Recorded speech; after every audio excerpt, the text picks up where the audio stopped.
नमस्ते प्यारे बच्चों। तो आइए आज हम इस वीडियो के माध्यम से कक्षा 8वीं की विज्ञान एड ग्रेड अभ्यास पुस्तिका जो दी गई है इसके माध्यम से समझेंगे और अपनी इस एड ग्रेड अभ्यास पुस्तिका में हम इसको भर भी लेंगे। तो देखिए, पिछली वीडियो के माध्यम से हमने इसका जो है अध्याय 1 कंप्लीट कर लिया था। आज हम इसका अध्याय 2 सूक्ष्म जीव मित्र एवं शत्रु यह समझेंगे और इसको एड ग्रेड अभ्यास पुस्तिका में भी भरेंगे और वार्षिक परीक्षा की तैयारी के हिसाब से हम इसको कंप्लीट करेंगे। तो देखिए, ये दिया गया है अध्याय 2 में दिया गया है सूक्ष्म जीव एवं मित्र। जो छोटे छोटे जीव रहते हैं वो हमारे मित्र भी होते हैं। तो यहाँ देखें, पाठ के पूर्व की तैयारी में आप थोड़ा सा यहाँ जरूर एक बार पढ़ लें कि वर्षा के समय आपने नमी वाले स्थानों या पेड़ों के नीचे सफ़ेद छत्ते नुमा रचना देखी होती है ना। और जो छत्ते नुमा रचना होती हैं, जैसे छत्ता हो ऐसा हो जाता, कभी कभी नाम है इनका ब्रेड या रोटी सड़ने लगती है तो उससे की जो सतह रहती है वो सफ़ेद काली और उसमें धब्बे आ जाते हैं, उससे ढक जाती है। किसी नदी के किनारे या रुके हुए पानी वाली जगह पर हरे रंग की जो फिसलन युक्त रचना होती है, इन रचनाओं को यदि हम आवर्तक लेंस से या सूक्ष्मदर्शी से देखते हैं तो यह संरचना क्या है, यह कहाँ से आती है, इनको जानने के लिए इनका सूक्ष्म अध्ययन बहुत ज़रूरी है, बहुत आवश्यक है। आपने अपने घरों में गुनगुने दूध में या थोड़ा सा दही मिलाकर के दही को जमते हुए देखा होगा। जलेबी बनाने वाले को खमीर मिलाकर बनाते हुए भी देखा होगा। नहीं देखा है तो पूछ लेना। इन सब के लिए कौन उत्तरदायी है और ये जो है कैसे आज चर्चा में ये बात आई है। तो इसको यहाँ देखें, ये देखें, देखी गई घटना हाँ या रंग कैसा था ये लिखना है या नहीं। ठीक है, तो यहाँ देखिए नंबर 1 में देखी गई आपने ब्रेड रोटी या फफूंद देखी होगी, बिल्कुल देखी है, सफ़ेद रंग की होती है। जूते पर फफूंद भी आपने देखी नहीं, जूते पर फफूंद नहीं होती है, जूते पर फफूंद नहीं होती है ना। जहाँ हमेशा गीला रहता है वहाँ काई जम जाती है। हाँ, कैसी जमती है काई, हरे रंग की है ना। इनका रंग भी लिखना। गर्मी में खाना खराब होना, बिल्कुल ये सफ़ेद रंग की उस पर एक परत बन जाती है। ये क्या है, अपने विचार लिखना है। तो ये जो है होते क्या, सूक्ष्म जीव होते हैं। इन्हें आँखों से नहीं देखा जा सकता, हमें फफूंद जैसे दिखने लगते हैं। ये जो बॉक्स दिया गया है इनमें जीवाणु, पैरामीशियम, शैवाल, कवक, प्रोटोजोआ, ईस्ट और स्ट्रेप्टोमाइसिन ये इनमें लिख देना है। ठीक है ना। तो ये सूक्ष्म जीव हैं, जीवाणु, कवक, प्रोटोजोआ, शैवाल इत्यादि। और यहाँ लिखना आपको बॉक्स में जो शब्द शेष रह जाते हैं, पोटेशियम, ईस्ट और स्ट्रेप्टोमाइसिन। ठीक है ना। और अपने विचार यहाँ लिखे कि ये क्या है, ये विषाणु हैं या ये वायरस होते हैं, जिनको बोलते हैं ना कि ये वायरस है कि बीमारी चलने लगी है। कौन सी, वायरस है ना। तो यही वायरस होते हैं जिनके कारण हम बीमार होने लगते हैं। यहाँ देखें, यहाँ से दिए गए हैं सही विकल्प यानी बहुविकल्पीय प्रश्न, और इन प्रश्नों में जो प्रश्न दिए रहते हैं उनके उत्तर भी साथ ही में रहते हैं, लेकिन हमें उत्तर क्या करना पड़ता है, छांटना बस पड़ता है, देखना पड़ता है, चेक करना है कि हमारा उत्तर इनमें से कौन सा होगा। तो चलिए प्रश्न 1 शुरू करते हैं। आपने अपनी माँ को गर्म या गुनगुने दूध में थोड़ा सा दही मिलाते हुए देखा होगा, जिससे दूध का दही में परिवर्तन हो जाता है। इसका कारण क्या है, आपने ज़रूर देखा होगा इसको, क्योंकि सभी के घरों में दूध अभी नहीं तो बहुत पहले भी जो था जम जाता था। तो उसके गर्म या गुनगुने दूध में थोड़ा सा दही मिलाते हैं, वो अलग से दही मिला देते हैं और फिर से वो दही बन जाता है ना।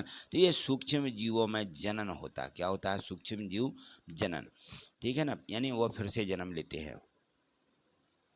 बूझों को डॉक्टर ने खून की जांच करके मलेरिया से ग्रसित बताया, बोला कि इसको मलेरिया है। इसका मतलब क्या है, ये एनाफिलीज काटने के मच्छर काटने से मलेरिया होता है। जो मादा एनाफिलीज मच्छर होती है वो यदि काट दे तो मलेरिया हो जाता है। ठीक, चलिए आगे देखें। इसी का तीसरा दिया गया है, निम्न में से कौन सा रोग सूक्ष्म जीवों द्वारा पौधों में नहीं होता। तो ये पौधों का जो सूखना होता है, यह कोई जीव नहीं है, वो सूख जाते हैं। ठीक है, अपने बाजार से ब्रेड ला करके उसे खुले तथा नम स्थान पर रखे दी तो कुछ समय बाद उस पर काली संरचना दिखने लगेगी। इसका कारण है कवक। उस पर कौन सी कवक नामक एक जीवाणु आ गया है। नाइट्रोजन चक्र के दौरान वायुमंडल में नाइट्रोजन की मात्रा स्थिर रहती है। क्या होती है? स्थिर रहती है। नाइट्रोजन चक्र वायुमंडल में जब भी आ जाती है, वायुमंडल में नाइट्रोजन है तो इसकी मात्रा जो है बनी रहती है। स्थिर रहना यानी बना रहना। ठीक है, आगे देखिए प्रश्न 2 में रिक्त स्थान दिए गए हैं और ये लिखा है कि इनको दिए गए शब्दों में से भरना। ये देखिए, मादा एडिस, पाश्चुरीकृत, किम्बन, संचरणीय रोग, प्रतिजैविक, यह शब्द दिए हैं, इनसे हमें भरना है। थैलियों में आने वाला दूध संदूषित नहीं होता है क्योंकि यह दूध पाश्चुरीकृत होता है। क्या होता है? पाश्चुरीकृत, ये लिखा हुआ पाश्चुरीकृत। सूक्ष्म जीवों से प्राप्त औषधि जो बीमारी पैदा करने वाले सूक्ष्म जीवों को नष्ट कर देती है, प्रतिजैविक कहलाती है। क्या कहलाती है? प्रतिजैविक। ये भरना हमें दूसरे में। ठीक, ये भरना था पहले में। प्राकृतिक शर्करा के अल्कोहल में परिवर्तन की प्रक्रिया क्या कहलाती है? किम्बन कहलाती है। क्या? किम्बन। ये तीसरा, ये किम्बन।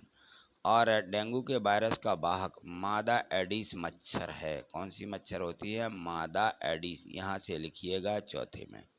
और पांचवा में है सूक्ष्म जीवों द्वारा होने वाले ऐसे रोग जो एक संक्रमित व्यक्ति से स्वस्थ व्यक्ति में वायु, जल, भोजन अथवा कायिक संपर्क द्वारा फैलते हैं, वो संचरणीय रोग कहलाते हैं। कौन से रोग कहलाते हैं?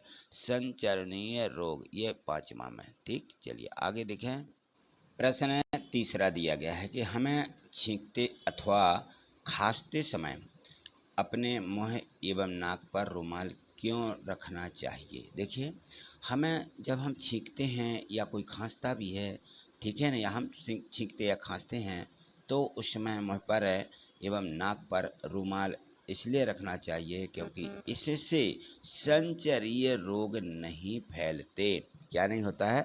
जो रोग होते हैं हमारे द्वारा दूसरों को फैल जाती है, दूसरों के द्वारा हम पर आ जाते हैं। ठीक है, तो हमें नाक पर और मुंह पर रुमाल रखना चाहिए। प्रश्न 4 दिया है कि बूझो का जन्मदिन 12 मई को था। जिस अवसर पर माँ ने छोले भटोले बनाए जिसे वे रात में फ्रिज में रखना भूल गई, बूझो ने उसे दूसरे दिन दोबारा खा लिया जिससे बूझो को उल्टी होने लगी। अस्पताल ले जाने पर डॉक्टर ने बताया कि यह खाद्य विषाक्त के कारण है। और बताइए भोजन विषाक्त कैसे हो गया? विषाक्त यानी होता है जहरीला, तो यह जहरीला कैसे हो गया? तो यहाँ देखें, जो सूक्ष्म जीव रहते हैं उनके द्वारा संदूषित भोजन खाने से खाद्य भोजन जो रहता है वो विषाक्त हो गया है। हमारे भोजन में उत्पन्न होने वाले सूक्ष्म जीव कभी कभी विषैले पदार्थ उत्पन्न करते हैं, यह भोजन को विषाक्त बना देते हैं, जहरीला बना देते हैं। तो हमें इसका ज़रूर ध्यान रखना चाहिए। अगला प्रश्न 5 देखें और 5 में दिया गया है, निम्नलिखित रोगों में से जीवाणु, बैक्टीरिया अथवा विषाणु, वायरस द्वारा होने वाले रोगों को जो है छांटिए और यहाँ पर बताइए। तो देखिए, ये इनमें से हमें अलग अलग बताना है। हैजा है, क्षय रोग, खसरा, पोलियो, टाइफाइड और हेपेटाइटिस ए। तो जीवाणु कौन से हैं? जीवाणु यानी इनमें से बैक्टीरिया कौन है? तो इनमें देखिए हैजा, टाइफाइड, क्षय रोग, ये इनमें बैक्टीरिया रहते हैं, जीवाणु रहते हैं। और ये जीवाणु जो हैं एक दूसरे के द्वारा फैल जाते हैं। विषाणु यानी जो वायरस होते हैं, ये हेपेटाइटिस ए है, ये पोलियो, खसरा, ये बीमारी होती है विषाणु से। वायरस बहुत छोटे छोटे। चित्र में दिए गए सूक्ष्म जीव का नाम, ये देखिए चित्र दिया गया है। इस चित्र में, इस चित्र का नाम है अमीबा। क्या है इसका नाम? अमीबा। यह सूक्ष्म जीव किस वर्ग में आता है? ये प्रोटोजोआ वर्ग होता है, इसमें यह आता है। ठीक है, एक कोशीय जीव। इस वर्ग द्वारा होने वाले किसी रोग का नाम बताइए। तो इससे के द्वारा मलेरिया हो जाता है, पैचिस भी हो जाता है, टाइफाइड हो जाता है। तो ये हैं इससे के द्वारा फैलने वाले रोग। आगे प्रश्न यहाँ पे दिया गया है 8वां प्रश्न लघुत्तरीय प्रश्न है, यानी इन प्रश्नों को जो है थोड़ा सा 2 लाइनों या 3 लाइनों में उत्तर देना पड़ता है। तो ये देखें, बूझो अपने बीमार मित्र को देखने उसके घर गई। उसने देखा कि उसके घर के बाहर गड्ढों में पानी भरा हुआ है, उसके घर के कूलर में भी पानी भरा हुआ है। उसमें मच्छर पनप रहे हैं, बताइए। बूझों का मित्र कौन कौन सी बीमारी से ग्रसित हो सकता है? बूझों का मित्र मलेरिया अथवा डेंगू नामक बीमारी से ग्रसित हो सकता है, बिल्कुल ठीक। उसके बीमार होने का मुख्य कारण क्या हो सकता है? उसके बीमार होने का मुख्य कारण है एनाफिलीज मच्छर, मादा एडीज मच्छर हो सकते हैं, ठीक है। मादा एनाफिलीज मच्छर और मादा एडीज मच्छर, ये बहुत बड़े बड़े होते हैं और इससे पानी में जो है ये पैदा हो जाते हैं। यहाँ देखिए, इस बीमारी से बचने के लिए कौन से उपाय हमें करना चाहिए? कौन सा उपाय करें कि यह मच्छर जो है हमारे अंदर या हम में ना फैलें? तो इस बीमारी से बचने के लिए मच्छरदानियों का प्रयोग करना चाहिए और मच्छर भगाने वाले जो रासायनिक है ना, उनका भी प्रयोग करना चाहिए। मच्छर के प्रजनन रोकने के लिए जल को किसी भी स्थान पर एकत्रित नहीं रहने देना चाहिए। प्रश्न 9, पहेली ने एक बर्तन में मैदा, थोड़ी सी चीनी, एक चुटकी ईस्ट पाउडर मिलाकर के गर्म जल में गूंथ लिया। इस गूथे हुए आटे को उसने रख दिया। निम्न प्रश्नों के उत्तर दें। पहेली 2 घंटे पश्चात है, इसमें क्या परिवर्तन देखती है? 2 घंटे पश्चात उसको देखा कि आटा फूल गया था। क्या हो गया था? फूल गया था। पहेली ने गुथे हुए आटे में जो परिवर्तन देखा वह किस कारण से हुआ था? तो गुथे हुए आटे में जो परिवर्तन हुआ है या उसने जो देखा है वह ईस्ट के कारण हुआ। कौन सा? ईस्ट की। ये दिया गया है प्रश्न क्रमांक यहाँ से 13 और दीर्घ उत्तरीय प्रश्न है। नाइट्रोजन चक्र को आरेख द्वारा प्रदर्शित कीजिए। तो यहाँ देखिए नाइट्रोजन चक्र, नाइट्रोजन किस प्रकार से हमारे वायुमंडल में बनी रहती है। यहाँ पर सबसे पहले हमें लिख देना वायुमंडल में नाइट्रोजन, फिर इसके बाद इसका अमोनियाकरण होता है। अमोनीकरण के बाद इसमें अमोनिया बन जाती है। अमोनिया से फिर इसका नाइट्रीकरण होता है। नाइट्रीकरण के बाद फिर नाइट्रेट में बदल जाती है और नाइट्रेट से ये नाइट्राइट में बदलती है। नाइट्राइट से नाइट्रेट और नाइट्रेट से सीधे फिर वायुमंडल में ये चली जाती है, ठीक है। तो इस प्रकार से इसका चक्रण होता रहता है, इसलिए हमारे वायुमंडल में नाइट्रोजन बनी रहती है। चलिए अगला प्रश्न क्रमांक देखिए 14 दिया गया है। इसमें है ये देखें यहाँ पर है ये प्रश्न 14, मनुष्य में सजीवों सूक्ष्म जीवों द्वारा होने वाले समान रोग जनक रोग जनक सूक्ष्म जीव तथा रोग से बचाव के उपाय की तालिकाबद्ध करना है। यहाँ पर देखिए तो हम लिखेंगे, जैसे मान लीजिए इसमें हम लिखें कि मानव रोग और रोग के जो सूक्ष्म जीव है और उनका संचरण कैसे होता है और उनके बचाव के क्या उपाय हैं। तो इनको अलग अलग तरीके से इस प्रकार से आपको यहाँ पे भर देना है। देखिए ये जो है आप नहीं देख पा रहे होंगे, तो देखिए इनको सीधे सीधे सारणी रूप में ऐसा अलग से लिख लीजिए और यहाँ पर देखें तो ये हमें इस प्रकार से अलग अलग तरीके से इनको लिख लेना है। पहले हमें लिखना है मानव रोग, ठीक। चलिए इनको लिखिए। यहाँ पर 6 रोग दिया गया है। क्या दिया गया है? 6 रोग, खसरा, चिकन पॉक्स, हैजा, टाइफाइड, हेपेटाइटिस ए और मलेरिया। इन रोगों को लिखना है पहले। फिर उसके बाद में यहाँ देखिए थोड़े से, अब आप इनको देख पा रहे होंगे कि ये रोग जनक या रोग कारक सूक्ष्म जीव हैं।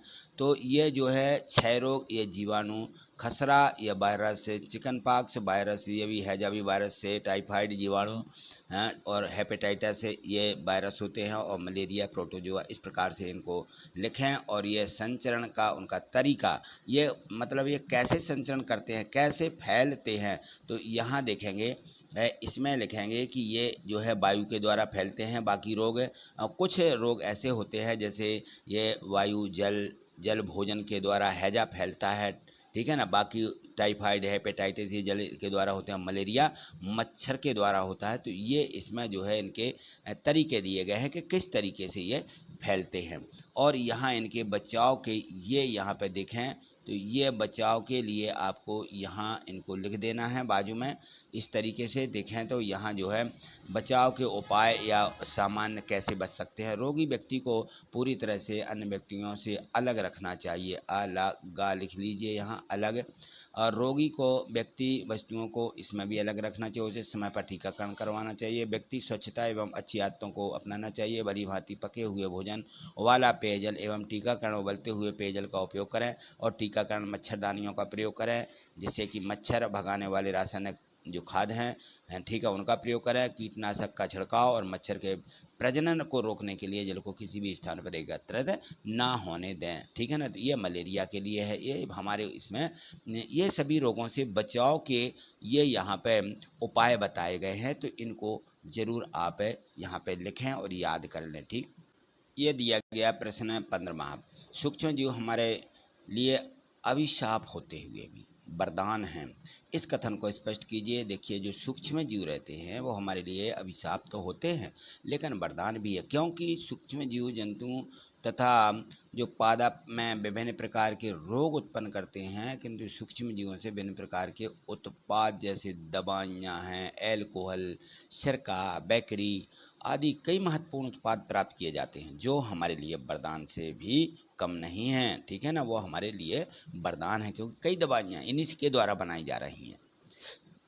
अब यहाँ देखिए, ये दिए गए हैं प्रोजेक्ट कार्य, क्योंकि वार्षिक परीक्षा में हमें 2 प्रोजेक्ट कार्य पूछे जाते हैं।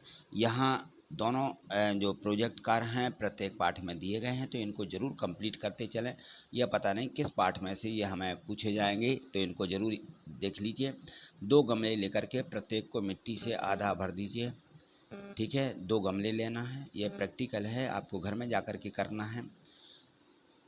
एक का नाम ए दे दें, दूसरे को बी नाम दे दें, चिन्हित कर दें इनके लिए। ए गमले में पौधे का कचरा तथा जंतु अवशिष्ट भर दीजिए, और जो गमला बी है उसमें पॉलीथीन की थैलियाँ, कांच की खाली बोतलें तथा प्लास्टिक के टूटे खिलौने भर दीजिए। 3-4 सप्ताह के बाद इनका परीक्षण कीजिए, इनका परीक्षण। निम्न प्रश्नों के यहाँ पे हमें उत्तर बताएं करके। तो सबसे पहले तो बताइए, क्या आपको दोनों गमलों की वस्तुओं में अंतर दिखाई देता है? हाँ, गमले ए और गमले बी की जंतुओं में जो वस्तुएं रखी गई थी उनमें अंतर दिखाई दिया, ठीक है ना। तो क्या क्या अंतर हुआ ये भी यहाँ पे है। तो देखिए, दोनों गमलों में किस गमले की सामग्री का अपघटन हो गया। तो गमले ए की सामग्री जो थी वह अपघटित हुई है, उनमें परिवर्तन हुआ है। सामग्री के अपघटन का कारण क्या था, तो हमें यहाँ बताना होगा कि अपघटन एक प्रकार की क्रिया है जिससे तत्व अलग अलग सूक्ष्म भागों में विभाजित हो गए थे। चलिए आगे देखिए, प्रश्न इसी का छठवां दिया गया है। ये देखें, चौथा है, ये गलत लिख गया यहाँ पे, यह 5 नहीं है, ये आई भी लिखें इसको, आई भी। चलिए, जिस गमले की सामग्री का अपघटन नहीं हुआ उसके क्या क्या कारण हैं। देखिए, वस्तु या तत्व अलग अलग सूक्ष्म भागों में विभाजित नहीं हुए, वस्तुएं सड़ी गली नहीं हैं, ये वस्तुएं नहीं सड़ी। जिस गमले की सामग्री का अपघटन हो गया उसका क्या उपयोग है। देखिए, अपघटन की क्रिया से मृदा ह्यूमिफिकेशन यानी ह्यूमस का निर्माण तथा खनिजीकरण होता है एवं भूमि की जो उर्वरा शक्ति है वह बढ़ती जाती है। यहाँ देखिए, प्रोजेक्ट 2 दिया गया है। आप अपने दैनिक जीवन में जिन डिब्बा बंद या पैकेट बंद भोज्य पदार्थों का उपयोग करते हैं, उन सामग्रियों के पैकेट का सूक्ष्म अवलोकन करके निम्न तालिका को पूर्ण करिएगा। भोज्य पदार्थों के जो पैकेट हैं, जैसे मान लीजिए यहाँ पे नाम लिखना है, तो चिप्स है, मैगी है, तेल है, आटा है, हॉर्लिक्स है, आपने ये सभी देखे होंगे, है ना। पैकेट के निर्माण की यहाँ दिनांक, पैकेट की समाप्ति की दिनांक और भोज्य पदार्थों में इनका उपयोग है, इन संगठनों के नाम और भोज्य पदार्थों में इनका यहाँ पे उपयोगीकरण का नाम यहाँ पे हमें लिखना है। तो देखिए, इन चिप्स है, चिप्स पर इस प्रकार से आप दिनांक डाल देंगे कि 20/1/2020 से 21/1/2021 तक, ठीक है ना। ये हमने इसमें मैंने इसकी दिनांक डाली, और ये बसा, नाइट्रोजन, और यहाँ पे उनका नाम हो जाएगा नाइट्रोजन, इसमें बसा हो जाती है चिप्सों में। मैगी मसाला आपने देखा, कार्बोहाइड्रेट और नाइट्रोजन, ये इनकी यहाँ दिनांक देना है। तेल पे बहुत लंबी दिनांक रहती है, 21 से 25 तक। प्रोटीन, एंटीऑक्सीडेंट के कारण ये ख़राब हो सकते थे। आटा है तो हमने 25/7/2023, 25/7/2024, 1 साल तक ठीक रहता है। प्रोटीन और बेंजोइक एसिड, हॉर्लिक्स है, ये 15/5/2023 से 21/10/2024, इसमें विटामिन होते हैं और बेंजोइक एसिड होता है इसमें, ठीक है। इसलिए हमें इनका भोज्य पदार्थों के रूप में इनका उपयोग यहाँ पे लिखना है। यहाँ देखें बामें, आप जो है अपने मम्मी दादी से पूछकर बताएं कि वे घर में किन किन भोज्य पदार्थों का लंबे समय तक संग्रहित करती हैं। तो देखिए आपने देखा होगा चावल है, दाल है, गेहूँ है ना, इस प्रकार के अनाज भी हम लोग लंबे समय तक उसको एकत्रित करके रखते हैं। इन भोज्य पदार्थों में संग्रहित करने के लिए वे कौन कौन से तरीके अपनाती हैं। सूखी नमी रहे डिब्बों में इनको बंद करके रखा जाता है। इनको सबसे पहले धूप में सुखाना पड़ता है, ठीक है ना, फिर इसके बाद में ये रख दिए जाते, तो ये लंबे समय तक रखे रहते हैं। भोज्य सामग्री के अलावा भी घर में कोई ऐसी वस्तुएं हैं जिनको सुरक्षित रखने के लिए कोई उपाय किए जाते हैं। यह दो सूचीबद्ध कीजिए इनको। दाल है, बड़ी है, पापड़, चिप्स है ना, आलू है, प्याज है, बेसन, ये सारी चीज़ें घरों में सजो करके रखी जाती है जिससे कि ये ख़राब ना हो। बंद डिब्बे में या जो खुले में रखना होती है उनको खुले में रखा जाता है, जैसे प्याज है ना।